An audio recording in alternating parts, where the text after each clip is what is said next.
اعوذ باللہ من الشیطان الرجیم بسم اللہ الرحمن الرحیم اللہم صلی علی محمد رب اشرح لی صدری ویسر لی امری واحلل عقدۃ من لسانی یفقہوا قولی۔ السلام علیکم ورحمۃ اللہ وبرکاتہ۔ نبی اکرم صلی اللہ علیہ وآلہ وسلم کی بہت پیاری ایک حدیث مبارکہ شیئر کرتی ہوں آپ سے۔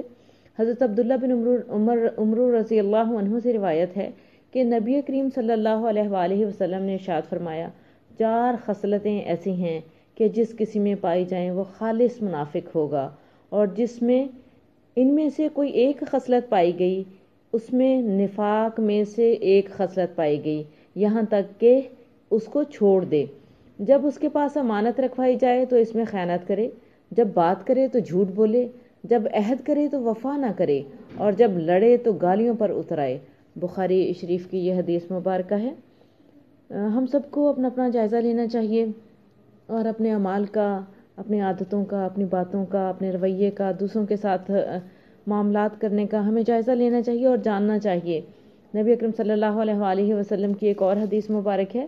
حضرت ابو ہریرہ رضی اللہ عنہ سے روایت ہے کہ وہ رسول اللہ صلی اللہ علیہ وآلہ وسلم سے نقل کرتے ہیں کہ آپ صلی اللہ علیہ وآلہ وسلم نے فرمایا، منافق کی 3 علامتیں ہیں: جب بات کرے جھوٹ بولے، جب وہ وعدہ کرے اس کے خلاف کرے، اور جب اس کو امین بنایا جائے تو خیانت کرے۔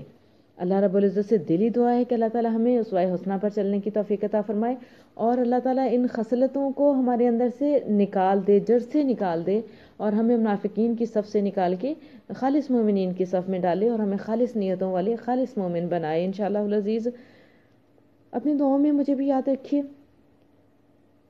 ہمیں روزمرہ زندگی میں اپنا جائزہ لیتے رہنا چاہیے، ایک اچھی عادت ہے، ہمیں پتہ چلتا رہتا ہے کہ ہم کسی خوش فہمی میں تو نہیں ہیں۔ اجازت چاہوں گی، اللہ حافظ۔